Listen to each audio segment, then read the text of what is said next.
माता ही है जो सुखी देती है? क्या माता की ही गोद है जहाँ पुत्र अपने प्राण को संकट से बचा पाता है? तो कहा कि माता, आपने बिल्कुल सही प्रश्न किया है।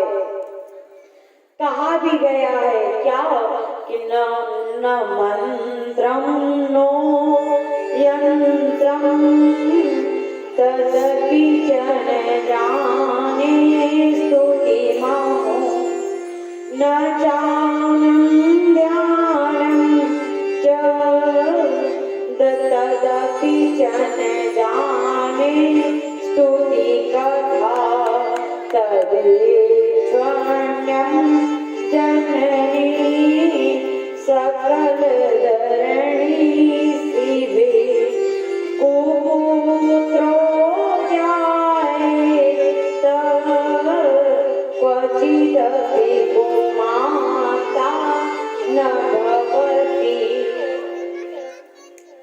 कहा श्रुति नेति नेति बखान करती है क्या कि कुपुत्रो जाए क्वचिदपि कुमाता न भवति। पुत्र कुपुत्र हो सकता है लेकिन माता कुमाता नहीं हो सकती। लेकिन ये बात कब तक के लिए थी? द्वापर युग के लिए। और आज तो भैया माताएं, कुछ माताओं के हृदय में ममता तो बड़ी व्याप्त होती है, लेकिन कुछ तो पूतना से भी भयंकर राक्षसी होती है। पूतना तो कम से कम अपना संतान छोड़ करके दूसरों के पुत्र को मारने गई। उन डायनों से पूतना का मेल ही नहीं, क्योंकि पूतना अपने संतान को सीधे नजर से देखती है। और आज ऐसे कितनी पूतना है ना जाने जो अपने गर्भ में अपने संतान को मार देती है। ये श्रुतियां जो कहती है ना माता को माता नहीं होती, एक कुछ माताओं के लिए 80% माता को माता नहीं होती, लेकिन 20% माता को माता होती है। अगर वे माता नहीं होती तो हर दुकान, हर मेडिकल में गर्भपात का दवाई नहीं मिलता अगर वो माताएं गर्भपात नहीं करती। गर्भपात का अर्थ जानती हो? अपने संतान का अपने हाथ से गला काट देना, ये है गर्भपात। और जो अपने संतान का नहीं वो दूसरे के संतान का क्या रहेंगे। इसलिए बचा कर रखना, न जाने कब किस माँ का मन बिगड़ जाए और आपके पुत्र आपकी पुत्री पर गलत नजर डाल दे। इसलिए आजकल बच्चों को भी छुपा छुपा कर रखना पड़ता है। फिर बताया क्या भाव को भाव से भजे, तो बताया है भाव को भाव अलग आल अरे नाम जपत मंगल भाव से जपो, चाहे को भाव से जपो, बस नाम का जाप करते रहो। इतना सुनते ही माता देवहूति का शरीर जल बनकर के बह गया। और जो जल बनकर बहा उस जल का नाम पड़ा सिद्धिता। और ये एक बहुत सुंदर निर्मल जल, मीठा जल वाला नदी बन गया। फिर कहा कि उल्टा नाम जपे जग जाना, वाल्मीकि भय ब्रह्म समाना। नाम को चाहे आप सीधा जपो चाहे उल्टा जपो, नाम को चाहे आप मरा कहो या राम कहो, राधा कहो या धारा कहो, फल तो वही मिलेगा। वाल्मीकि का नियम था। आप सभी जानते हैं उनकी जीवन परिचय, बड़ा भयंकर डाकू था।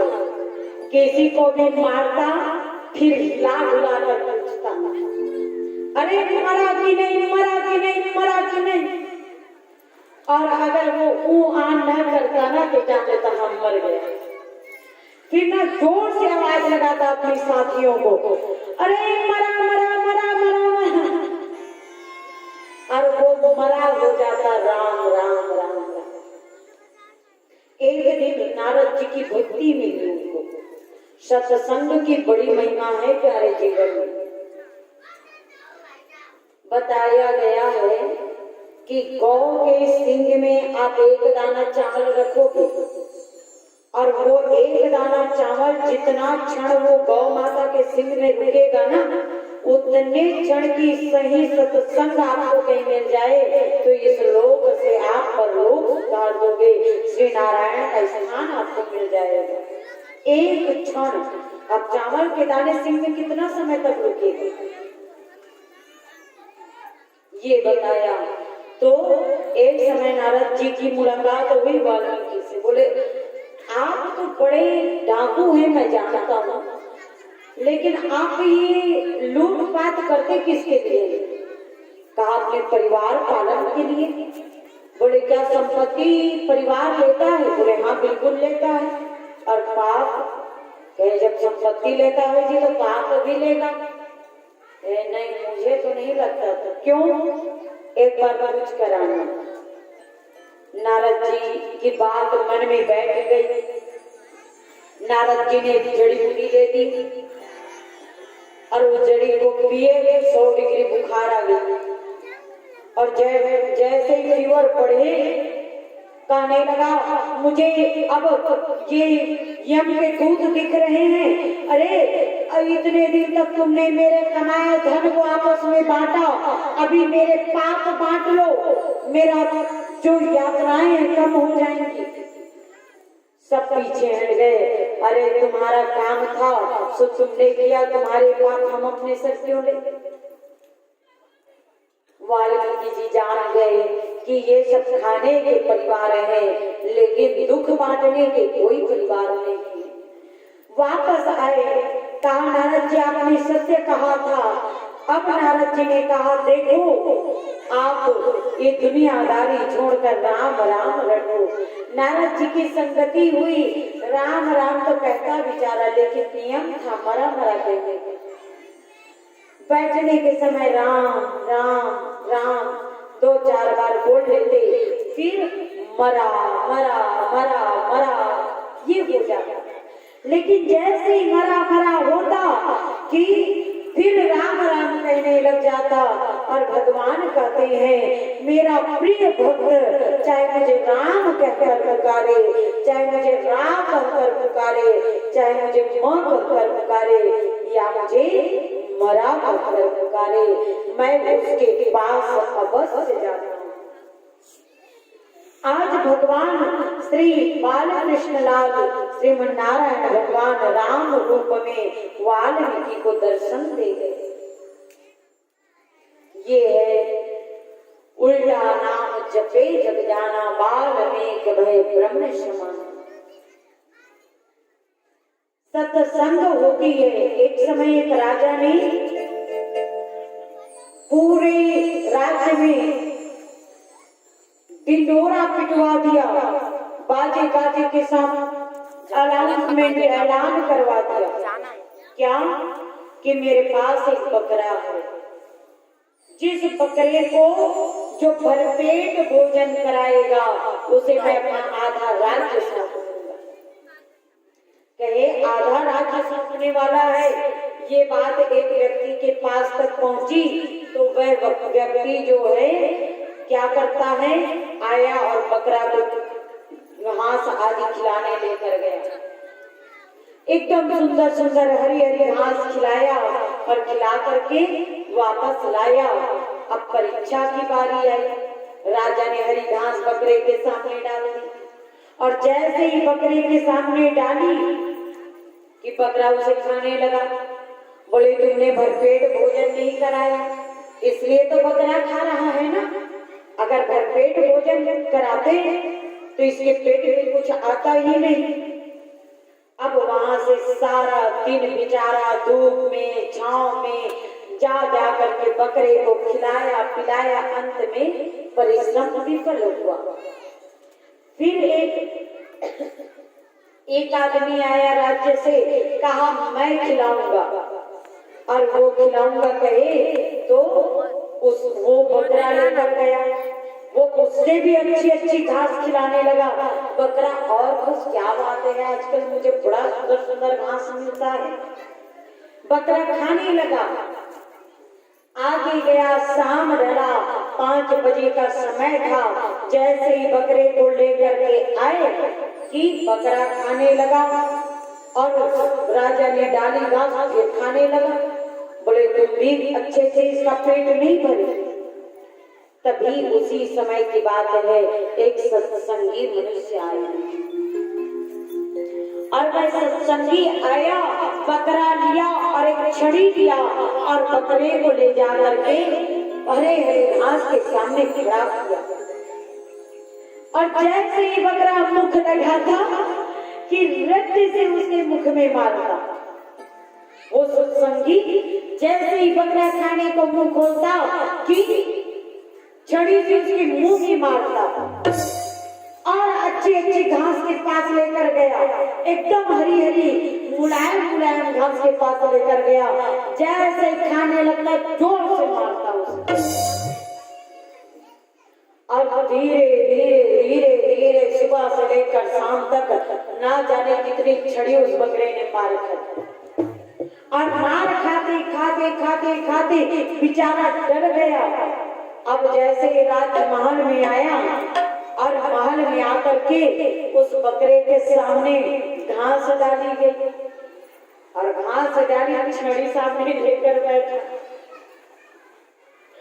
अब बकरा सोच रहा है नहीं खाऊं तो ही अच्छा, खाऊंगा तो फिर छड़ी से मार पड़ेगी, इससे अच्छा कि मैं ना ही खाऊं। अब सत्संगी से अंत में बकरे ने यही विचार कर लिया कि मैं खाऊंगा ही नहीं तो मार ही नहीं पड़ेगी। अब संत ने घास दिन भर खाने तो दिया नहीं, सो अंत में भी घास मिली नहीं उस बकरे को। और जब बकरे ने बकरा ही खाना छोड़ दिया और जब बकरा खाना छोड़ा तो राजा ने पूछा, अरे बकरों का तो काम है जितना डालो उसके सामने घास हो उतना ही चबाता है, तुमने ऐसा कैसे किया कि बकरा घास खाना छोड़ दिया? उस सत्संगी मनुष्य ने कहा कि महाराज मैंने कुछ नहीं किया, मैंने बस इतना ही विचार किया ये मनुष्य का मन ही बकरा है और जीवात्मा संत ही जो चराने गया है वही जीवात्मा है। वो कोई सत्संगी नहीं, जीवात्मा संत है और राजा ही ईश्वर है, परमात्मा है। और जिस लकड़ी से मार पड़ रही थी वह लकड़ी ही विवेकी है, विवेक रूपी लकड़ी है। जब मन रूपी बकरे को विवेक रूपी लाठी से बार बार मारोगे तब जाकर ये मन ईश्वर के चरण में लगेगा और ईश्वर आपको अपना भाग्य का भी सुख सौंप देगा। जैसे इतना कहा कि राजा ने प्रसन्न होकर के उसे आधा राज्य सौंप दिया और बकरे के लिए सुंदर हरी हरी घास डाल दी। ये कोई और नहीं, आप और हम सब की ही यह कथा है। यहाँ पर मन रूपी बकरा को इतना मारो इतना मारो इतना मारो कि ये मन कभी भी वासना को प्रविष्ट, वासना को जागृत ना होने दे। जब मन में वासना जागती है ना तो मन कुछ गा नहीं सकता और जब मन से वासना मिट जाती है तो मन अपने आप गाना शुरू कर देता है। हरि बोल मेरी रसना घड़ी घड़ी, हर पल हर क्षण हरि बोल, हर पल हर क्षण कृष्ण कृष्ण गा, हर पल अपना जीवन का आधे से ज्यादा समय श्री कृष्ण में लगा दे। बोले राधे कृष्ण भगवान की।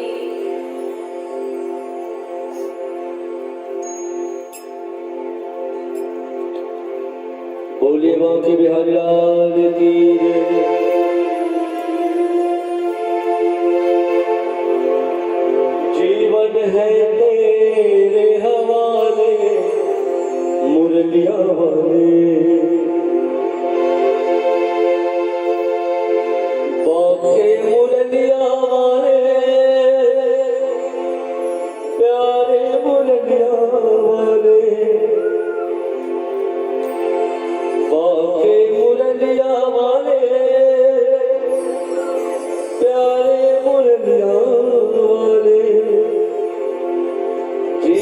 है तेरे हवाले मुरलिया वाले, जीवन है तेरे हवाले मुरलिया वाले।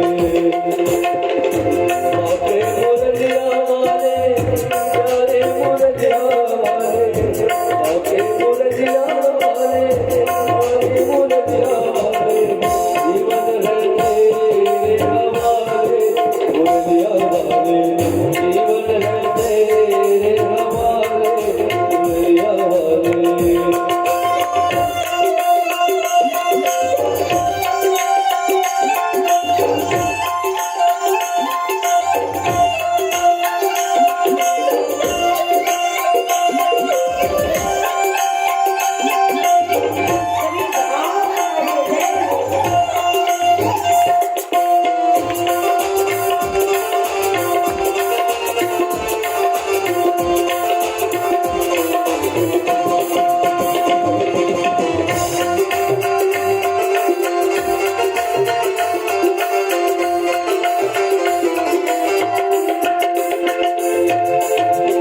हम हैं धूल प्रभु तेरे चरणों की, हम हैं धूल प्यारे,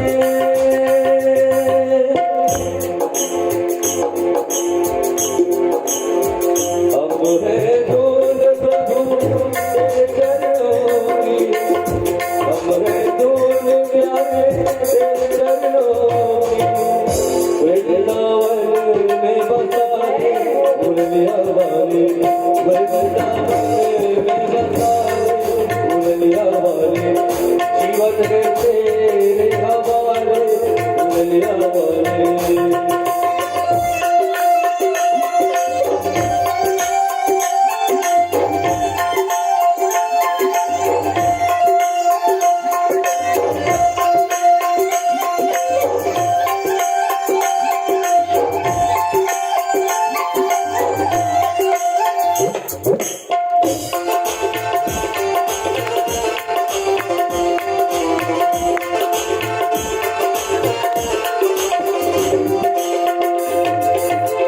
हम बंसी है तेरे अधरों की, हम बंसी है तेरे अधरों की, तेरे अधरों की प्यारे, तेरे अधरों की, तेरे अधरों की प्यारे, तेरे अधरों की।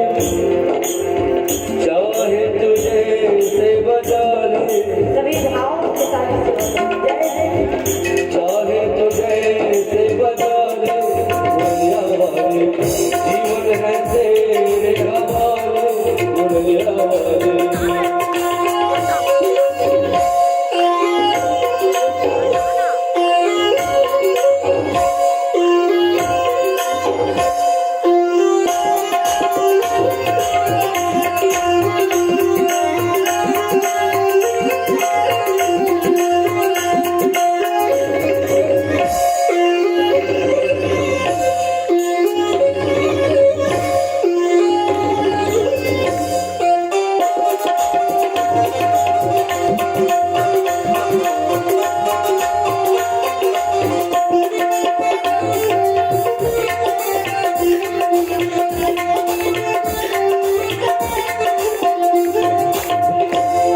हम हैं फूल प्रभु तेरे माला की, हम हैं फूल प्रभु तेरे माला की, अपने गले से लगा ले, अपने गले से लगा ले मुरलिया वाले, जीवन है तेरे हवाले मुरलिया वाले, जीवन है तेरे हवाले मुरलिया वाले, जीवन है तेरे हवाले मुरलिया वाले, जीवन है तेरे हवाले मुरलिया वाले। बोलिए राधे कृष्ण भगवान की।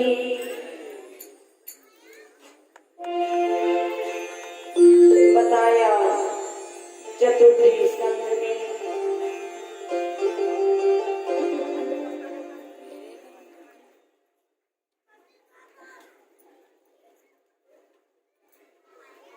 चतुर्थी स्कंद के अंतर्गत श्री शिव जी और माता सती का सुंदर चरित्र आता है। श्रीधर स्वामी ने इसका बड़ा ही सुंदर विवेचन किया है। बताया पहले श्री दक्ष प्रजापति का ब्याह प्रसूति के संग हुआ और रुचि प्रजापति का ब्याह आकृति के संग हुआ और इन्हीं प्रसूति की बेटी है सती महारानी। राजा दक्ष अभिमान का रूप है।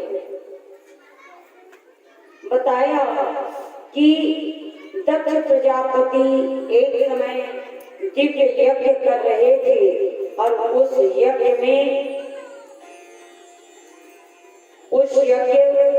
के पीछे समस्त अपने देवों यक्षों गंधर्व सबको निमंत्रण दिया है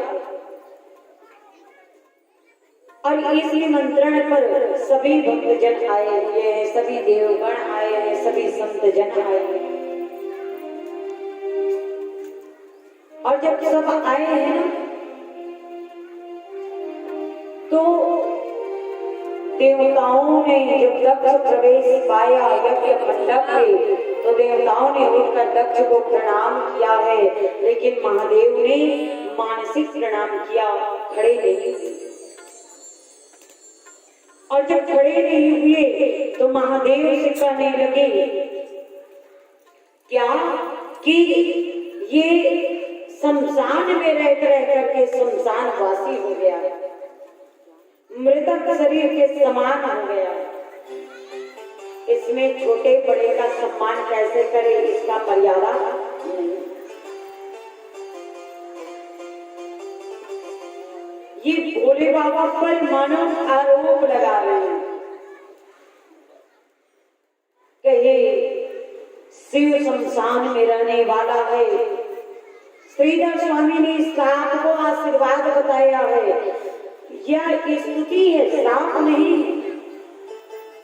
सारा जगत ही शमशान के रूप में और सारा जगत शमशान रूप में है और काशी श्रेष्ठ शमशान है। सबसे बड़ा शमशान काशी है जहाँ महादेव का निवास है और यह शरीर हमारा ये देह भी शमशान है और ऐसे शमशान में महादेव रहते हैं, महादेव बसते हैं। अर्थात शिव समस्त चराचर के स्वामी है, क्योंकि चराचर ही शमशान है और शमशान का वासी ही महादेव है, मतलब महादेव चराचर के स्वामी। फिर कहा कि दक्ष ये शिव स्वैरचारी तथा ये